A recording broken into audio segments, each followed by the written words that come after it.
Hello everyone and welcome to today's edition of Business Africa. Coming up in headlines, we find out what the withdrawal of the Spanish construction giant ACS from the Inga III hydroelectric megadam project in the Democratic Republic of Congo means. Côte d'Ivoire set to export electricity this year to Sierra Leone and Guinea, following a net increase of 60% in production and self-sufficiency electricity capacity at the national level. Ethiopia, like China, hopes to have a robust manufacturing sector due to its cheap labor, thus attracting investors.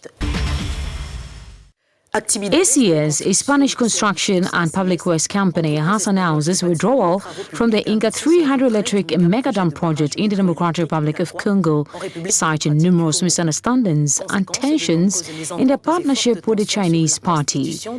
And although discussions are underway on the future replacement of ACS, question remains in particular about the consequences and impact of the Spanish withdrawal from this project. Cedric Seosolo and Nyasha Kemutizwa have more.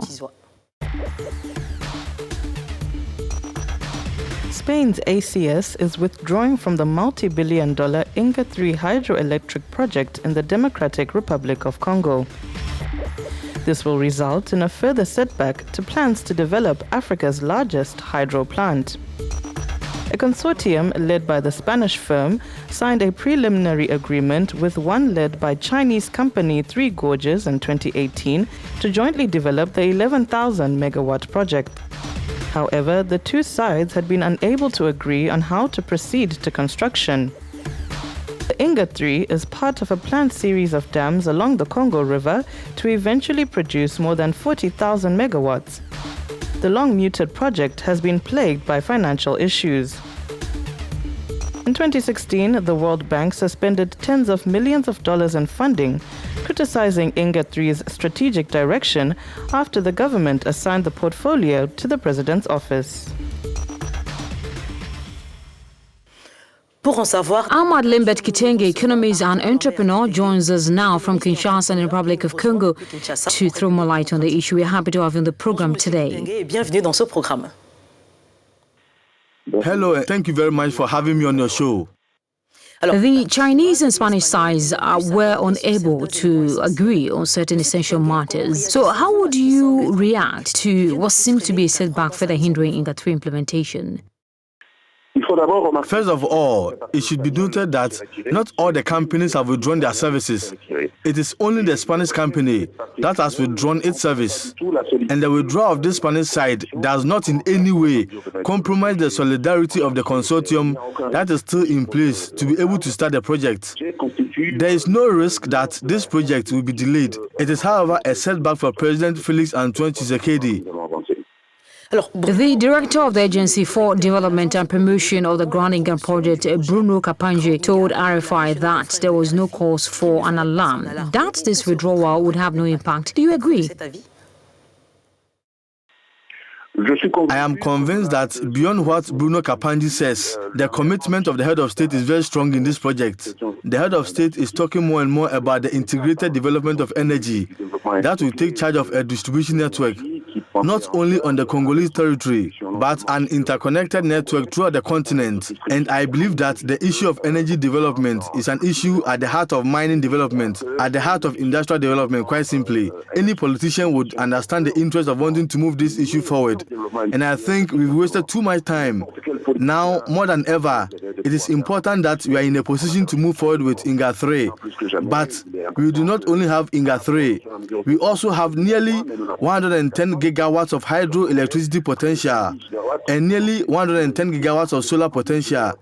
It is within the framework of a global vision that we will be able to move, to be able to give ourselves a chance. For years, this project has been stumbling over questions of financing. Why do you think so? Yes, we have resolved the issue that could delay the questions of financing.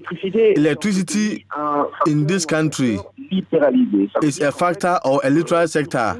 It means that, in fact, on all the trades from production to distribution, it is possible today to have completely independent and private actors At the time, we had questions of monopoly where SNEL, which is in fact the National Electricity Company, was the main actor, including the holder of the Inga site. Today, I believe it is very possible to take SNEL out of this scenario and make it one of the actors in the development of the hydroelectric potential. So would it be realistic to want African funding for projects that will undoubtedly have an impact on thousands of Africans rather than always relying on others? I think that it is more than realistic. It should be noted that a large part or the totality of the financing would come from the African continent. When you look at this continent of more than 1.2 billion people, you realize that the essential need for development are on the continent, and the energy backlog is on the continent. It is important that we commit ourselves to this. And this is in line with what I was saying earlier. The electricity sector in the Democratic Republic of Congo has been liberalized, which means that it is in fact open, and it is quite possible to create transnational corporations here in the Democratic Republic of Congo, both to produce but also to transport and distribute electricity.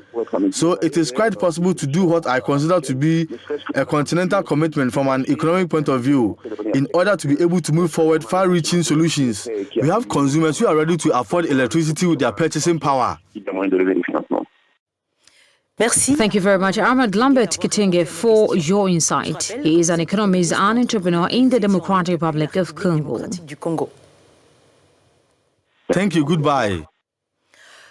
After the break, we'll look at Côte d'Ivoire's planned electricity export to Sierra Leone and Guinea this year. See you shortly.